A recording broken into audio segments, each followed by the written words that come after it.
Thrill Me. This show is part of the Thrill Me Podcast Network. Experience more on Facebook and YouTube.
Hey yo, and welcome to the Revealed Rob Show. I am your host, Revealed Rob, coming at you with another week of news featuring DC and horror news, as well as any other random news I can throw in there, and a review this week. Instead of a movie review, man, I've got a TV series review for you. That's right, going to be talking about the brand new Wednesday show, the Wednesday Addams show that debuted on the Netflix last week on Wednesday as well. So fantastic for them doing that. Hope everybody out there had a great week, day since the last time you listened to me. I don't know when the last time you listened to me was, but hey, appreciate you as always listening to me, and always hope everybody out there is doing good. And I appreciate you joining in and listening to me talk, as well as all of the shows here on the Thrill Me Podcast Network. You can catch them all: the Metal Groove, my show, the Mr. Wonderful Show, the Improper Guidance Show, Haunters Podcast. Well, Haunters Podcast is on a season break, but I think they have a special episode coming up because they did a little trip ski recently. So all this stuff can be seen and heard on the Thrill Me Podcast Network, man. You can see that on Instagram, on Facebook, on the YouTube, on TikTok, Twitch starting soon as well. We'll have some stuff going on the Twitch for sure, which I'm kind of excited about because I don't know anything that goes on Twitch, I've done all my gameplays on the YouTube, so we'll see how Twitch ends up working out. But speaking of that, and speaking of gameplays, man, I officially have a PlayStation 5, a PS5 for those in the know. So excited about this. I didn't, just off the whim. I had some, I had to saved up, and I'm like, here, let's go. Let's get this thing, man. The time is right. Let's get a PlayStation 5. I need it for Hogwarts Legacy.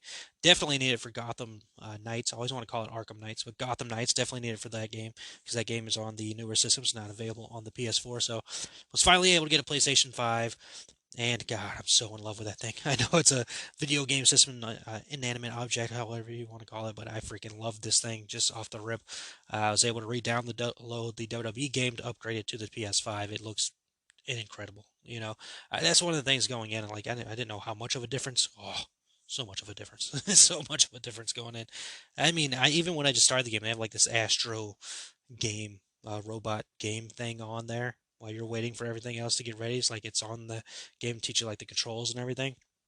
Had an absolute blast with that, and you know, all the controls. You're like freaking, you can blow into the controller to make a windmill spin. Like what? What? Why? Why do we need that? But also, awesome, cool.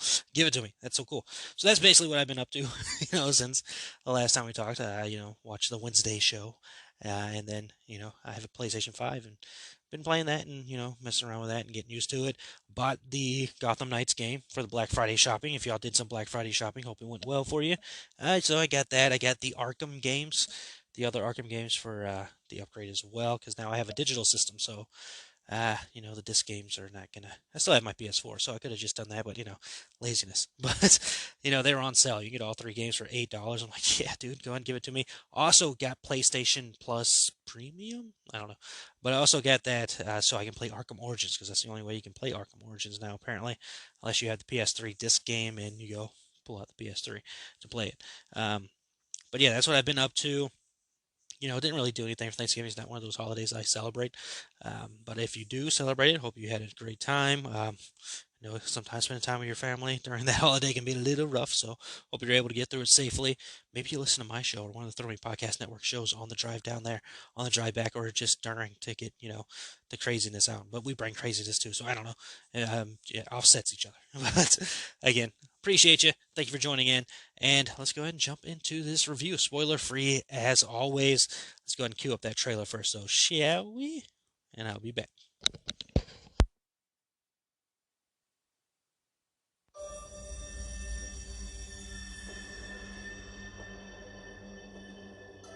Miss Addams, you certainly had a very interesting educational journey. 8 schools in 5 years.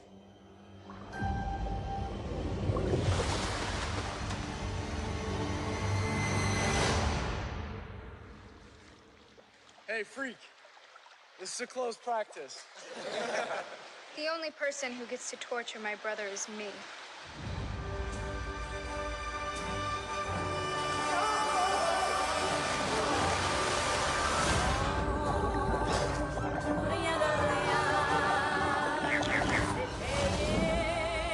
I did the world a favor.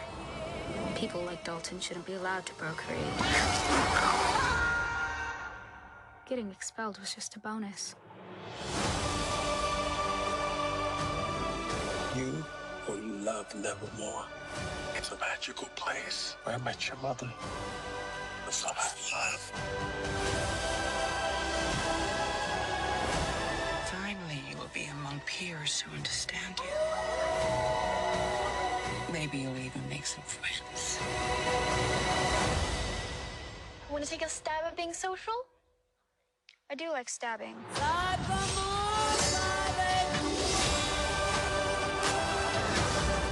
Little did I know I'd be stepping into a nightmare.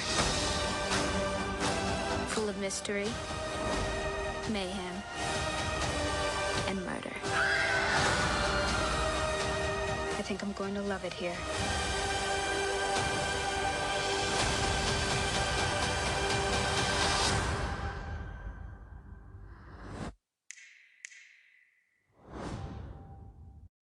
Oh yeah, that was a trailer for Wednesday, the newest Addams Family release, related property thing. It's on Netflix now. It hit Netflix again. It's been out for, a little under a week now. Uh, Debuted last Wednesday. It is the show. Basically, if you know the Addams Family, you know Wednesday. She's the daughter of Gomez and Morticia Addams.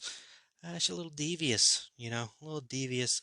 She's now a teenager, and she will be attending Nevermore Academy in this show, as she's been a bit of a problem child at her other schools, 8 schools, as you heard there in the trailer audio. So she's being sent to Nevermore Academy to be around more, people around her style, if you will. Let's see, Rotten Tomatoes has a critic score of 69%, while the audience score has it at an 88%. IMDb has it at an 8.5 out of 10. So, what are my thoughts on the show? Frickin', we're not going to bury the lead. Loved this show to death, man. Loved it, loved it, loved it, loved it to infinity and beyond. You know me. If you know me, you know I love the Addams Family. I've loved it forever. Like growing up, it was part of my first introduction to the spookiness, if you will, with and the crazy and the odd and the different with the films that came out in the '90s. That was my first introduction to the Addams Family. As time went by, there's cartoons that I watched, the video games I've played, and of course I went back and watched the classic television show, which is my all-time favorite TV show, and just absolutely love any and everything to do with the Addams Family, including the new movies, the newer movies they've been putting out, the animated films that have more of the style of the comic strip, because that's where the Addams Family began, was as a comic strip. So always been in the bag for Addams Family stuff. So when this show was announced, I was like, heck yeah, cool, give me anything Addams Family. Go ahead and give it to me. And then they announced, Tim Burton's going to be part of it. And then they announced Jenna Ortega's playing Wednesday. I'm like, this is going to be incredible. Like, already know that this is going to be something worth seeing, because Tim Burton, if you, yeah, I mean, I don't know how anybody can dislike Tim Burton, but his stuff is always fantastical and, vibrant, and it's always a different kind of feel, and always kind of focusing on the outcast character. And some of us have always felt like the outcast character. Maybe some haven't, but I know me personally, I felt like an outcast plenty of times. And it's always great to see his films, going into the Addams Family, the outcast characters that are always shunned because they're different, especially Wednesday, who's got, a demeanor that isn't like anybody else's and, doesn't show emotion or anything like that. So, going to that, you knew Tim Burton would be able to handle the characters very well, as well as, focusing on Wednesday, which is what the show is, of course, if you can tell by the title. The show is very much focused on Wednesday as a teenager um, going through growing up, being herself, going to a new academy, still being herself. And at this time, while she's at the academy, strange things are happening. Again, this is going to be a spoiler-free alert, so I'm not going to let you know any of the stuff that happens here. Just know that there are things going on at the school, and the show goes from, just being introduced to Wednesday to her now, trying to solve a mystery, because there's a mystery that goes on with the show, and that's what the show is, man. It's very much the normal, you know, Addams Family feel to it and vibe to it, with the Tim Burton vibe added in. Plus, we're going to get a mystery show as well, and a mystery solving and a crime solving kind of thing. And it's like murder mystery show with an Addams Family Tim Burton-y twist on it. It's like freaking such a great blend of styles. And in my eyes, done incredibly well. Like, I was hooked on the show as soon as I started watching it. Like, it's me. I think I talked about it on last week's episode. TV shows are tough for me to, get into and watch multiple things. Wednesday only had 8 episodes. Every episode was about, over 40 minutes long, 40, 45 minutes, sometimes around 50, 52 minutes, somewhere around there. But only 8 minutes or 8 episodes, but 8 just fantastically done episodes that leads into and builds to each ongoing episode as the time goes by to move the story forward and continue to keep you guessing and wondering, all right, what is going on here? Who is the bad? What is this thing that's happening? Let's figure this out, kind of deal. You can probably pick up on it if you've watched enough stuff. You can probably pick up on it, but it doesn't change it at all. I think everything they did in the show is great. It's very fantastical. It fits the Addams Family creepy, kooky, spooky vibe, man, and the Tim Burton vibe, the look and all that stuff. So it absolutely nailed what it needed to nail. I think it is a great show. I'm also a Stranger Things fan. I love this show even more than the Stranger Things season that came out this year. I think, it speaks to my vibe and my style a lot, man. I love the Addams Family, so I'm glad they did that. So I'm glad it worked out. I'm so just utterly pleased that it turned out to be as good as it is, because it is really good and it's very well put together and it's very well acted. I mean, Jenna Ortega. I've said it before on this show and on multiple episodes. Like, she is a talent without a doubt. She's an absolute talent. I think I even said on last week's episode, I consider her a Scream Queen at this point. I mean, you look at this year alone, she was in Scream. Remember that movie came out this year? She was in X this year. She just did this Wednesday show. Like, even before then, I think she was in Studio 666 that came out this year as well. So she's there. She's already a Scream Queen as far as I'm concerned. Other than that, she's a freaking talent that's only like just starting. She's gonna grow and grow and grow and become one of those big time like actresses as time goes by, that you can look at and be like, man, I remember when she started. She was fantastic then. She's even gotten even better. So obviously she was great. Moving to the next person I want to talk about here.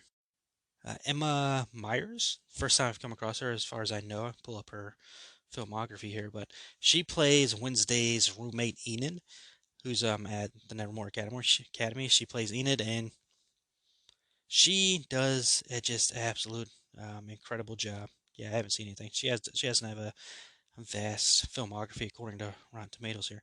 She's in Girl in the Basement, which I haven't seen, and Taste of Christmas, which I don't think I've seen either.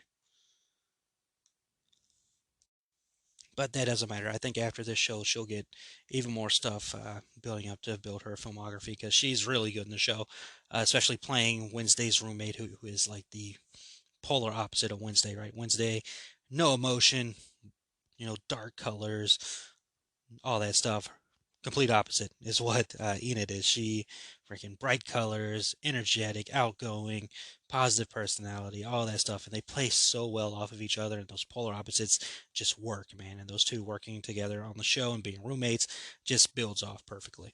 Let's move to Gwendolyn Christie, who's playing Larissa, who's like the principal there. Fantastic. I mean, Gwendolyn Christie, I've come across her a couple times. She was, of course, in Star Wars movies. She's on Game of Thrones as well. This is the first time I think I've paid full attention to what she was doing and seeing her in like a different vibe because she's normally playing like a badass, and she's still a badass in the show. Do not get me wrong, by any means, she is still a absolute badass on the show. But just seeing her in here and kind of a different vibe than anything else. Vibe is the word of the episode, by the way. Just seeing her doing all that stuff, she was great in the show. Anytime she was on screen, she was fantastic. So good on her. Great performance by her. Let's see. Rest of the kids at the school, good job. Uh, Again, probably the first time I've come across multiple of these people. Good job. Thora Birch is in this. Who does she play? I gotta look that up. Nah, looks like it's one of those Google things that gets it wrong because it says she's on the show, but I don't remember seeing her at all. And I don't know. It's not coming up under her filmography. Oh, she was supposed to be on the show, but she dropped out. Okay. Okay, fair enough. All right, moving forward. Let's see. Let's talk about the rest of our Addams family, shall we? Thing, awesome. Thing is always awesome. I mean, I know it's just a freaking hand, but Thing is always awesome. And I saw behind the scenes photo that it was not just computer animated. There was a freaking dude doing that. Freaking congratulations. You were awesome, dude. You did a fantastic job playing Thing, all that stuff. Great. Pugsley, we didn't spend too much time with the rest of the Addams family in the show. Morticia, Gomez, Pugsley, and Uncle Fester are on the show. We didn't spend too much time with any of those characters, which makes sense. It's a Wednesday show. We're going to spend most of the time with her at the academy. But the times we did see them, Uncle Fester's in like one episode. He's fine, played by Fred Armisen. He does a good job. You can see where he's channeling Jackie Coogan. Definitely felt more Jackie Coogan vibes instead of Christopher Lloyd vibes with his character. Um, and I think he did fine. The look was good, the voice was good, and all that stuff. So he was fine. Morticia, Gomez, Pugsley, it's fine. And I've seen people complaining about them. Like I don't. It's obviously people who like grew up with the '90s Addams Family film, which I did, but they didn't go back and watch any of the Addams Family stuff or pay attention to anything to do with the Addams Family because they do a good job. Like, and it's okay if the look is different; it doesn't matter. The look isn't all that different. I mean, Pugsley's the one that looks mostly different, and he's fine. He does a good job.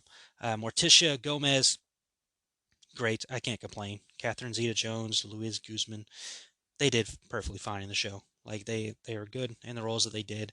Um, so yeah, I mean, it basically the whole cast is good. We can't really. Christina Ricci, we got to talk Christina Ricci. Obviously, we can't not talk about her. She is of course known for playing Wednesday in the '90s films. So it was great to see that they did the Easter egg of putting her in this um, show series, whatever you want to call it.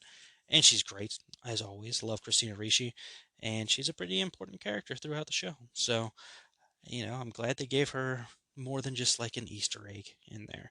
Like she got to play an important character throughout the show. So good to see her in there. She did a good job. It's cool seeing her interacting with Jenna as Wednesday. It's pretty fun. A little thought process there. Thinking about what could have been like for Christina Ricci looking at a Wednesday Addams in live action after she played her a number of years ago. But I did see an article where Jenna did not ask Christina Ricci for any advice on playing Wednesday because she didn't want to copy her, which she didn't. I mean, she definitely gives her own performance and vibe to the thing. Of course, there are callbacks and fills and Easter eggs of all the stuff of the other Addams Family properties. Definitely would say Wednesday in the show is definitely more of a '90s vibe than the show vibe. Wednesday wasn't as crazy in the show as she was the '90s film, and this one. I don't know if crazy is the right word. She's just kooky, if you will. But the show is just very well done. I mean, the Easter eggs throughout, be it Addams Family Easter eggs or freaking Tim Burton Easter eggs, which there's plenty of both. And again, I'm not spoiling them. I'm not going to tell you anything. I want you to see these things first because when I was watching watching the series and seeing them for the first time, picking up on them, like, oh my god, they did that, so cool. But yeah, I mean, the show again, it's focused on Wednesday. First time we're getting, spending time with a teenage version of Wednesday, and she's growing up, she's going through things, she's herself, she's going through this thing. Her and Morticia are gonna butt heads, which at first I'm like, I don't know if I like that because the Addams family's always been like this family unit. Uncle Fester's always, Uncle Fester was kind of a problem at points, but the main family was always like but so I had to it took me back for a minute, but I'm like, oh yeah, teenager, teenagers are, you know, a-holes, if you will, to a degree. So, fine, whatever. But I got through that, and I think, what they did with the show was perfect. Everything I could have hoped for and more. Season 2 has not been announced, but I would not be surprised if they do a season 2. They did leave it open, of course, for a season 2. There's talks of a season 2. And I'm sure they would do a season 2. That'd be insane for them not to do one. But absolutely brilliant show. I couldn't be more excited about this happening. Couldn't be happier about it happening. Couldn't be more thrilled coming out of watching the show with what they gave us, man. They gave us an Addams Family show that lives up to everything we've seen before, Addams Family wise, and you know pays great tribute to it all. It gives us a Tim Burton property, which feels like a Tim Burton property, but in just a different world, but kind of the same world because it's Tim Burton, and it's Tim Burton fits very well in the magical and the mystical and the spooky and the kooky and all that stuff. So did a good job. You get all your good vibes. You get all your things. It's fantastic. Absolutely love the show. It's a high point for the year for me. I was highly anticipating the show and coming out very happy about the show. Gonna watch it again many times. It was just very fantastically done. So I say yes, watch the Wednesday Addams show. It's called Wednesday, but it's on Netflix. Watch the show. It is fantastic. It is worth your time. 8 episodes long, every single one of them good episodes. So yes, positive, positive, positive. Good time. Love it. God, gotta get into the news now, but I can talk about that show forever, man. Hits all the Addams Family vibes, hits the Tim Burton vibes, hits the mystery vibes, hits the supernatural vibes, hits the spooky vibes, hits the kooky vibes. It hits the freaking, you know, everything. It hits all the buttons. God, I love that show. All right, into let's go to DC news now. Let's see, DC news. James Gunn, of course, as most of all the news circulating DC now. He was asked if the video games for DC going forward or in the future will be connected to the DC Universe films, and he just simply responded with a yes. It's unknown when this will start, but it's pretty safe to say that Suicide Squad game that's coming, Suicide Squad killed the Justice League. Pretty sure that's not going to be connected. We'll see what happens, but that game's been in the works for a while now, so I seriously doubt that is. I believe it releases next year as well. Seriously doubt that'll be it. With that said, don't know about the Wonder Woman game.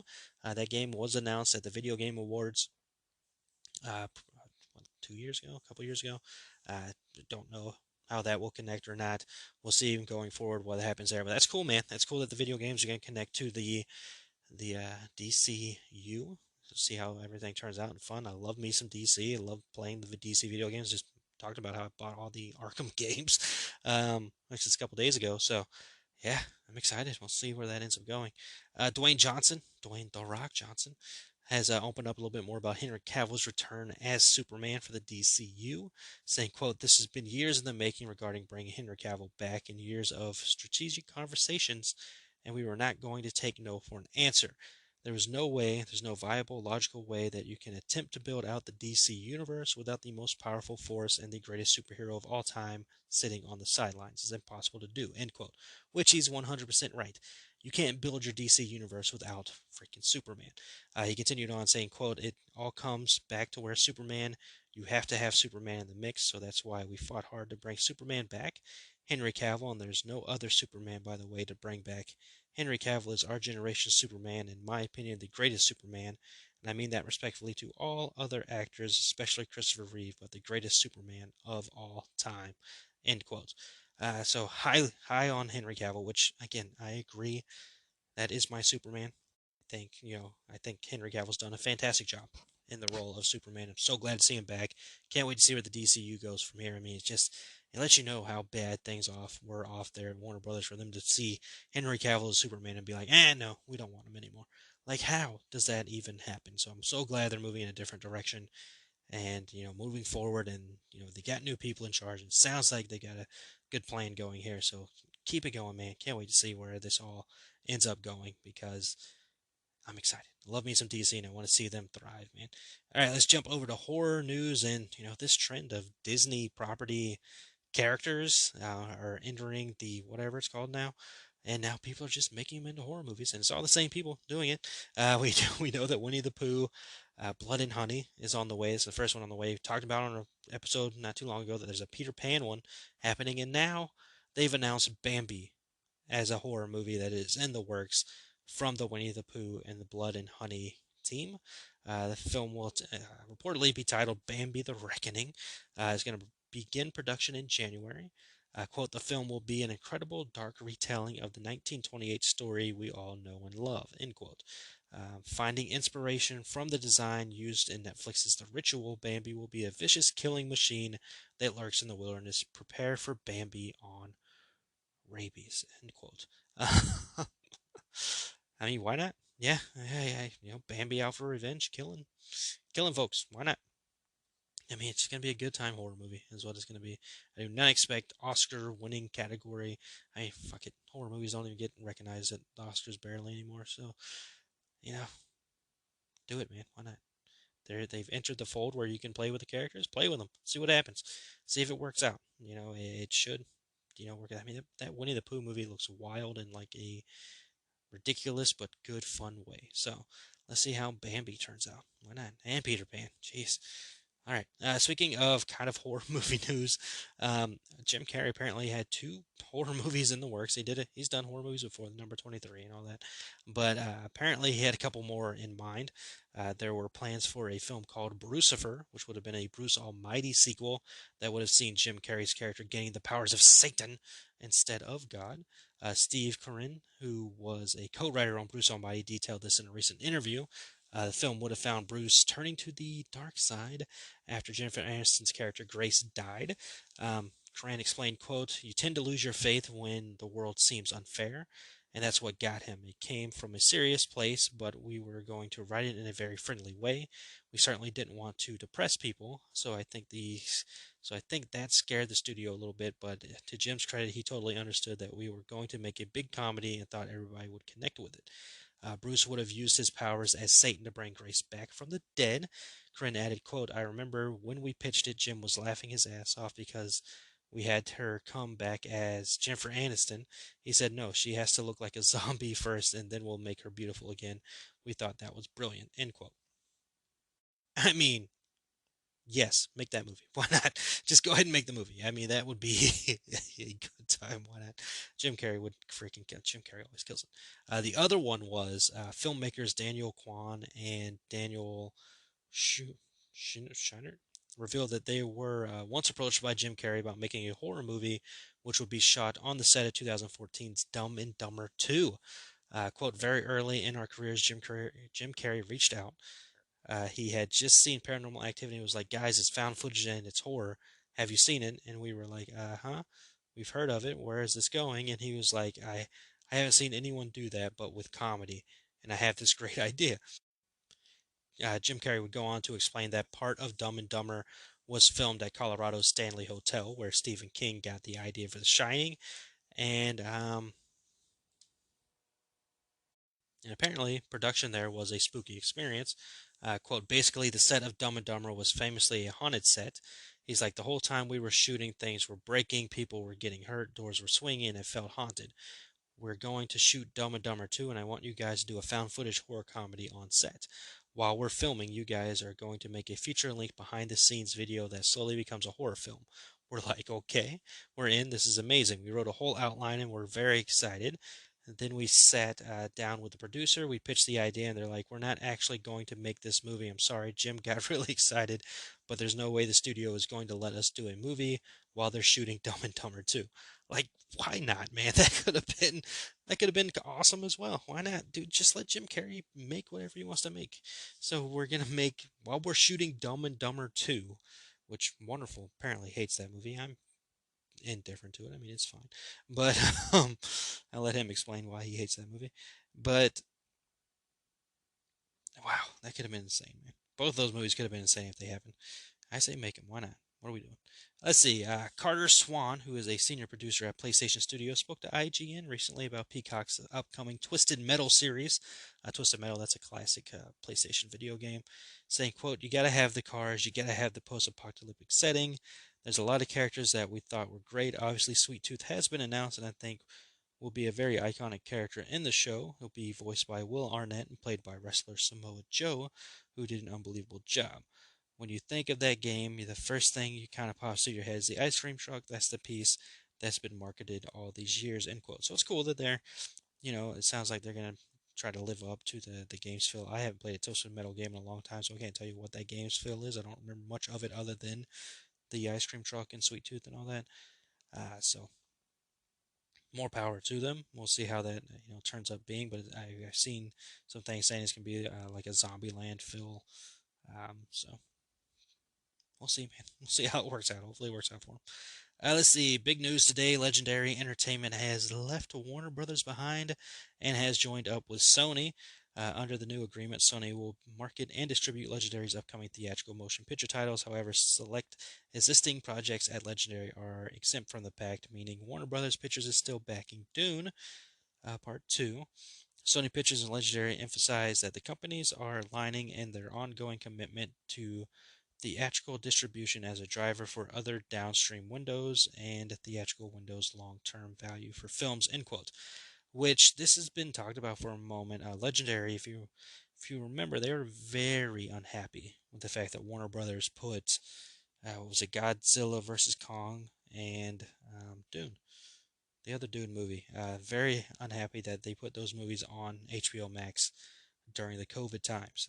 They felt that they wanted the films going to be theaters only, and then hit streaming later or home release and all that stuff later, but.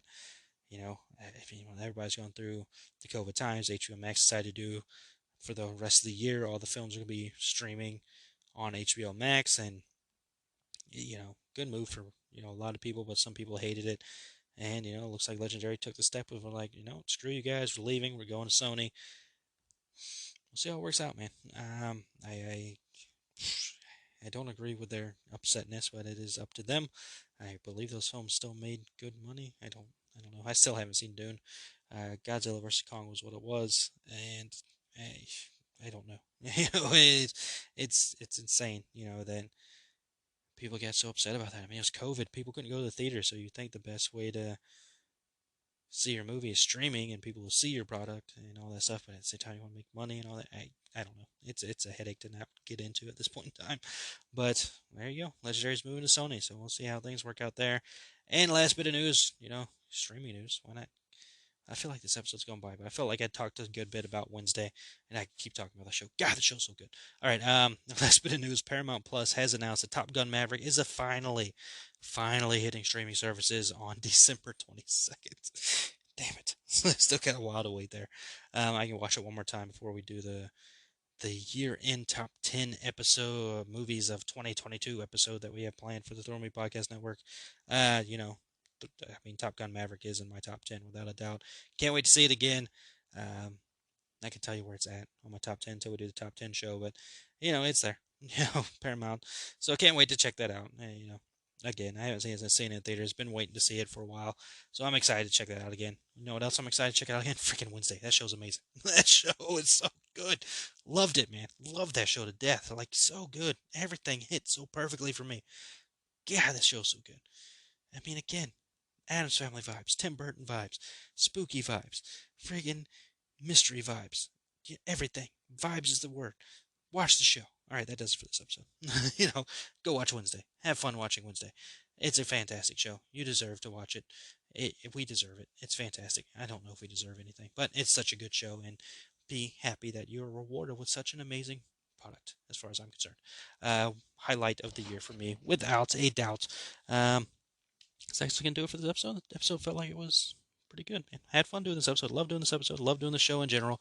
Appreciate you joining in and listening to me talk on the show. Hope you've all enjoyed this episode. Please share with everyone that you can, and share the Throw Me Podcast Network with everybody you can. We love doing our shows. We've got some stuff planned for 2023 as we continue to grow the network, and we appreciate you all joining in and supporting us. And yeah, man, it's awesome. So thankful. We just did the Thanksgiving thing. I'm thankful for all of you. Appreciate your time. I'm not being sarcastic at all. I live sarcastically, but I'm not being sarcastic right now. Appreciate you all, and it means a lot that you support our shows. And go ahead and say it, man. We'll talk to you all next episode. And remember that happiness can be found even in the darkest of times if one remembers to turn on the light. Again, talk to you all next episode.